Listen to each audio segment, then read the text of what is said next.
शंकर से। पार्वती बोली शंकर से, सुनिए भोलेनाथ जी, रहना है हर एक जन्म में मुझे तुम्हारे साथ जी। वचन दीजिए ना छोड़ेंगे कभी हमारा हाथ जी।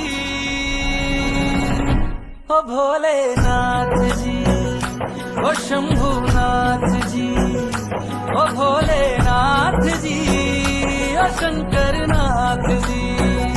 ओ भोलेनाथ जी, ओ शंभुनाथ जी, ओ भोलेनाथ जी, ओ शंकरनाथ जी।